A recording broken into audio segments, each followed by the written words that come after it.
just appropriate that we finally recognize it. So I want to thank her for all the work that she's done for Massey College and for our society.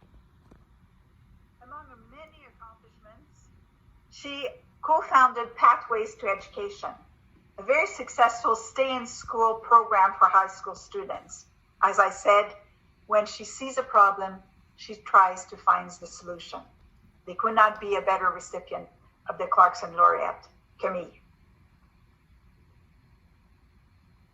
Natalie, it is such an honor and a pleasure to be here receiving this award today. A special thank you to Madame Clarkson, in whose honor this award is given, Massey College, Natalie, and Angela. I want to acknowledge that I stand here today on the shoulders of countless Black women, some of whom have gone ahead and some of whom are still alive with us today. I grew up in Jamaica and had the privilege of passing what is known as the 11+ exam, which gave me access to high school. In my household, my family always talked politics, and I learned early that activism was required to have politicians keep their promise to the poor. I learned that at home from my family. Then I met a few teachers in high school that further awakened my consciousness to the plight of the poor. Two women teachers, Mrs. Reed and Mordecai, they inspired us, the poor scholarship kids, that's how we were known.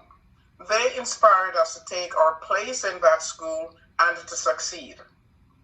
When I arrived in Canada in 1967, I experienced outright racism and an abundance of what is now known as microaggression. I also made a lot of friends who were activists. I realized that activism and public service come in numerous forms.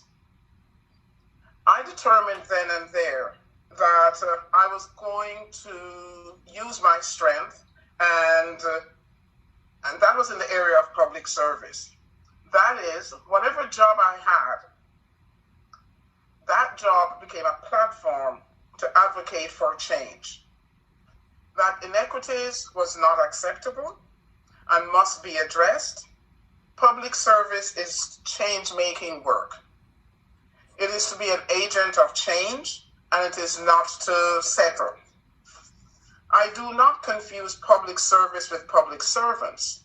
However, it's been my privilege and my experience that they are public servants that are committed to public service. Public servants that align themselves to improve the system for the lives of others and will do so over several changing governments before the required change is accomplished.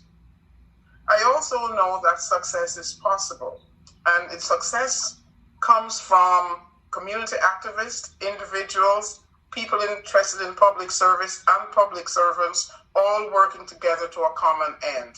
And that collective movement often help us succeed. I also want to take this opportunity to acknowledge a number of people who do public service that are never publicly acknowledged, and a lot of times it's in order to protect the jobs they're in. So that there, a lot of people who do public service that we never recognize or acknowledge because they have to do the work behind the scenes in order to keep the job they have. I would also like to say that a great deal of public service is done through volunteer activism, and it's not necessarily job related. My personal involvement in co-op housing, AIDS work, pathways to education, were all not part of my paid employment. I would like to encourage young people listening to think of making a difference, to work for change, work towards eliminating inequities. There's so much to do and so much to choose from. Housing, health, education, employment, just to name a few.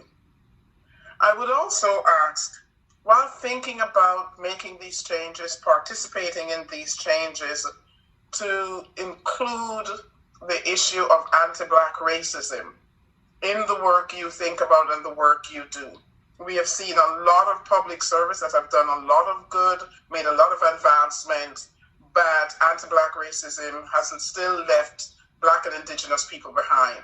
So I encourage young people as you go forward to do this work. Public service is great, it is satisfying, but please add anti-Black racism to your thought processes. Thank you. Thank you, Camille.